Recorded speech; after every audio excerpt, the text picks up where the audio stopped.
সকল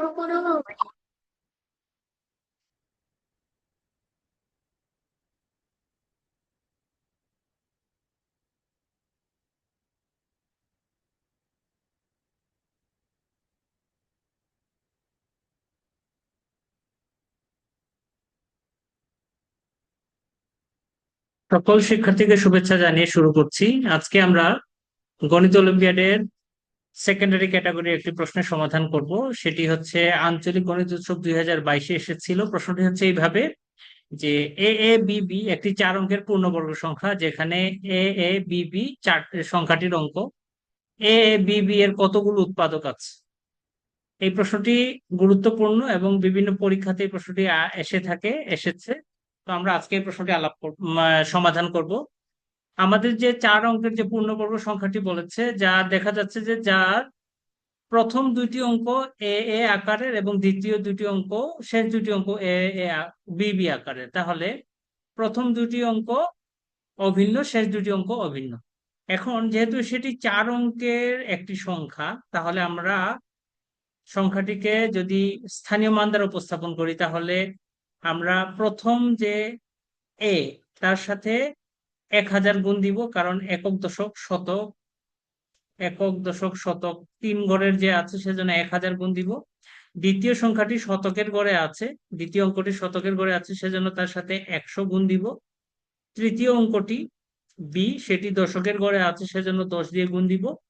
আর এককের ঘরে যে ভি আছে, তার জন্য ভি দিব। তাহলে আমাদের সংখ্যাটি দাঁড়াবে 1000 A plus 100 plus 10 B plus B, অর্থাৎ 1100 অর্থাৎ 1100 এবং 11 বি। সেখান থেকে যদি আমি 11 কমন নেই, তাহলে আমার আসবে 100 প্লাস বি। এখন এই 100 প্লাস বি কে আমরা লিখতে পারি 99 প্লাস বি। এখন দেখো এই সংখ্যাটি এখন দেখা যাচ্ছে যে তার সাথে 11 গুণ আকারে আছে, সাথে গুণ আছে 99 প্লাস বি। যেহেতু আমাদের সংখ্যাটি, নির্ণয় সংখ্যাটি একটি পূর্ণবর্গ সংখ্যা, তাহলে পূর্ণবর্গ সংখ্যা যদি হয়, তাহলে সেটাকে একটি সংখ্যার স্কয়ার আকারে, বর্গ আকারে লেখা যাবে। যেহেতু তার একটি উৎপাদক 11, তাহলে অবশ্যই ওই সংখ্যার ভিতরে আরেকটি 11 গুণ আকারে থাকবে। তাহলে আমরা বলতে পারি 99 এ প্লাস বি, এই সংখ্যাটি 11 এর গুণিতক হবে। ঠিক আছে? তাহলে যেহেতু আমরা 99 11 এর গুণিতক, তাহলে আমরা বলতে পারি 99 যেহেতু 11 এর গুণিতক, তাহলে আমরা এখান থেকে বলতে পারি যে এ প্লাস বি, এই সংখ্যাটি, এই যে অংশটি যেটি থাকবে 99 এ প্লাস বি এর যে 99 যেহেতু 11 এর গুণিতক, তাহলে বাকি যে অংশটুকু আছে এ প্লাস বি, এই অংশটি 11 গুণিতক হবে। তাহলে আমরা 99, যেহেতু এখানে 11 গুণ 9 লেখা যায়, 11 গুণ 9 লেখা যায়, তাহলে বাকি এ প্লাস বি যে অংশটি থাকবে সেটি 11 গুণিতক হবে। কারণ দুইটি অঙ্কের সমষ্টি কখনো 19-এর উপরে হতে পারবে না, অর্থাৎ 11 এর গুণিতক 22 হওয়ার কোনো সুযোগ নেই। তাহলে এই দুইটি অঙ্ক এ এবং বি, এই দুটি অঙ্কের সমষ্টি কত হবে? 11 হবে। তাহলে আমরা বলতে পারি এ প্লাস বি সমান 11 লিখতে পারি। এ প্লাস বি সমান আমরা 11 লিখতে পারি। তাহলে আমরা এই যে অঙ্ক দুইটির সমষ্টি যে 11 হবে, তাহলে কি কি ক্রমজোড়ের জন্য এ এবং বি এর কি কি মানের জন্য 11 হতে পারে সেটা আমরা টেবিল আকারে সাজাই। তাহলে আমরা এ এবং বি দুটি মানের জন্য যোগফল কত হতে হবে? 11 হতে হবে। তাহলে আমরা এ এর মান 2 নিতে পারি, সেক্ষেত্রে বি এর মান হবে 9। এর মান 3 নিতে পারি, সেক্ষেত্রে বি এর মান হবে 8। এর মান 4 নিতে পারি, সেক্ষেত্রে বি এর মান হবে 7। আমরা যদি এর মান 5 নেই, তাহলে বি এর মান হবে 6, যেহেতু যোগফল 11 হতে হবে। আবার এর মান যদি 6 নেই, বি এর মান হবে 5। এর মান যদি 7 নেই, তাহলে বি এর মান হবে 4। এর মান যদি 8 নেই, বি এর মান হবে 3। এবং এর মান যদি 9 হয়, তাহলে সেক্ষেত্রে বি এর মান হবে 2। তাহলে এ প্লাস বি ইকুয়াল টু 11 এর সম্ভাব্য এ এবং বি এর ক্রমজোড় গুলো হচ্ছে এইভাবে আসবে। 2,9 হতে পারে, 3,8 হতে পারে, তারপরে 4,7 হতে পারে, তারপরে 5,6 হতে পারে, আবার 6,5 হতে পারে, 7,4 হতে পারে, 8,9 হতে পারে, এবং 8,3 হতে পারে, অথবা 9,2 হতে পারে। তাহলে এ প্লাস বি এর সমষ্টি 11 এর জন্য সম্ভাব্য ক্রমজোড় হবে 1টা 2টা 3টা 4টা 5টা 6টা 7টা 8টা। কিন্তু আমরা আমাদের প্রশ্নে বলা আছে যে এ এ বি বি এটি একটি পূর্ণবর্গ সংখ্যা। তাহলে আমরা জানি যে পূর্ণবর্গ সংখ্যার একক স্থানীয় যে অঙ্কটি, একক স্থানীয় অঙ্ক আমাদের এই এই সমস্যার জন্য একক স্থানীয় অঙ্ককে আমরা বি দ্বারা সূচিত করেছি। একক স্থানীয় অঙ্ক সর্বদা কি কি হতে পারে? 0, 1, 4, 5, 6, 9 হতে পারে। কেন? কারণ আমরা যদি 0 এর স্কোয়ার করি তাহলে 0 আসতে পারে, 1 এর স্কোয়ারের জন্য 1 আসবে, 2 এর স্কোয়ারের জন্য কত আসবে? 4 আসবে, 3 এর স্কোয়ারের জন্য 9 আসবে, 4 এর স্কোয়ারের জন্য 16 আসবে, তার মানে একক স্থানীয় অঙ্ক 6 আসবে, 5 এর স্কোয়ারের জন্য 25 আসবে, তাহলে একক স্থানীয় অঙ্ক আসবে 5, 6 এর স্কোয়ারের জন্য আসবে 36, তাহলে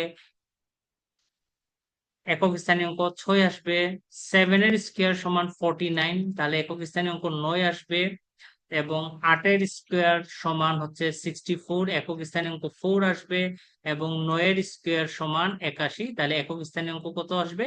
8 আসবে। তাহলে আমাদের সম্ভাব্য যদি পূর্ণবর্গ সংখ্যা হয় তাহলে আমাদের একক স্থানীয় অঙ্ক কি কি আসতে পারে? 0, 1, 4, 5, 6, 9 আসতে পারে। যেহেতু আমাদের নির্ণয় সংখ্যাটি একক স্থানীয় অঙ্ক বি, তাহলে আমাদের এই বি এর মান এদের মধ্যে যে কোনো একটি হতে হবে, 0, 1, 4, 5, 9। তাহলে আমাদের এই ক্রমজোড় গুলোতে যেগুলোতে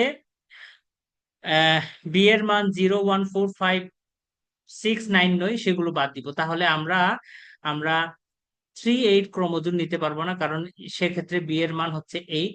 বি এর মান 8 হওয়ার সুযোগ নাই, কারণ একক স্থানীয় অঙ্ক আমাদের কি কি হতে পারে? 0, 1, 4, 5, 9, 6, 9 হতে পারে।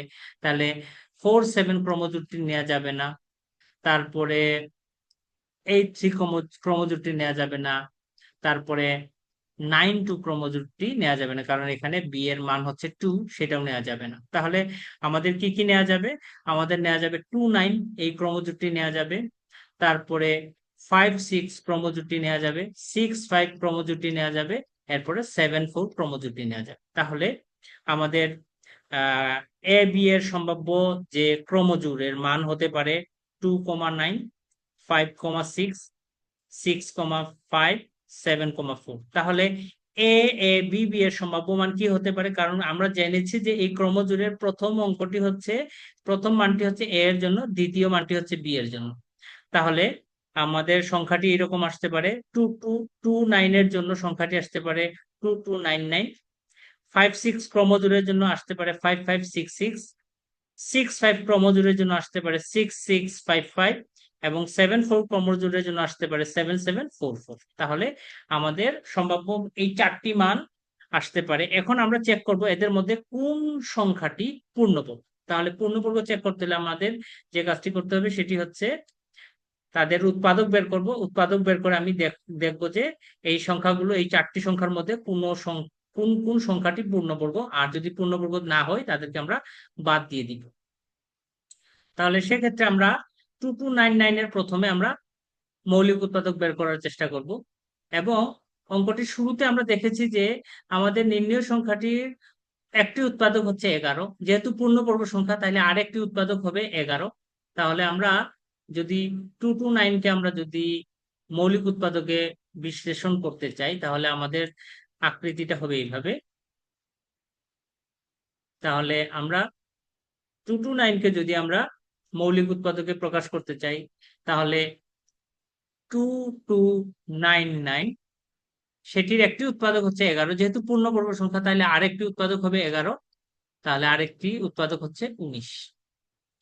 তাহলে যেহেতু এখানে আহ প্রথম মৌলিক উৎপাদকের বর্গ 11 দুইটা আছে, তার মানে বর্গ আকারে লেখা যাবে, কিন্তু দ্বিতীয় উৎপাদকটির বর্গ আকারে প্রকাশ করা যাবে না, তার মানে এটি পূর্ণবর্গ সংখ্যা নয়। তারপরে 5566, এটাকে যদি আমি মৌলিক উৎপাদকে প্রকাশ করি তাহলে আমরা লিখতে পারবো 2 × 11 + 11 + 23।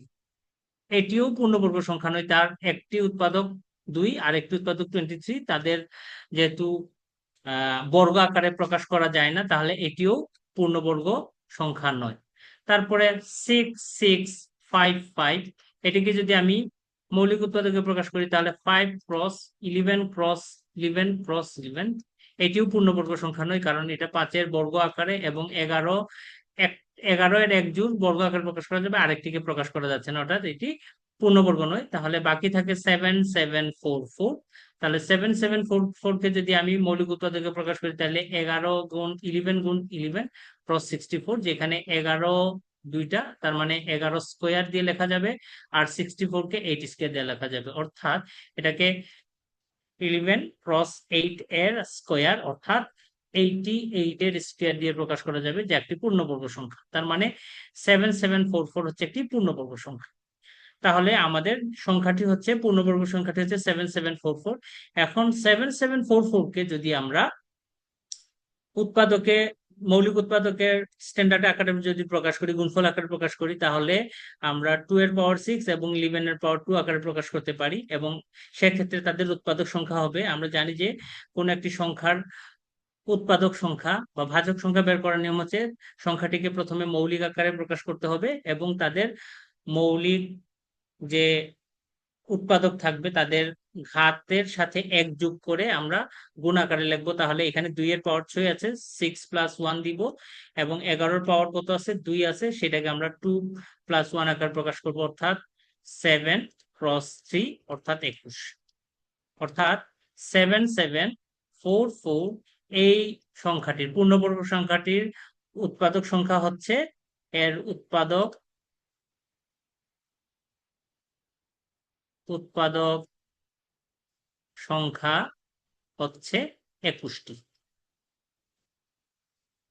তো ধন্যবাদ তোমাদের সবাইকে। পরবর্তী ভিডিও দেখার আমন্ত্রণ রেখে আমি শেষ করছি। পরবর্তীতে আমরা অলিম্পিয়াডের আরেকটি প্রবলেম নিয়ে হাজির হব।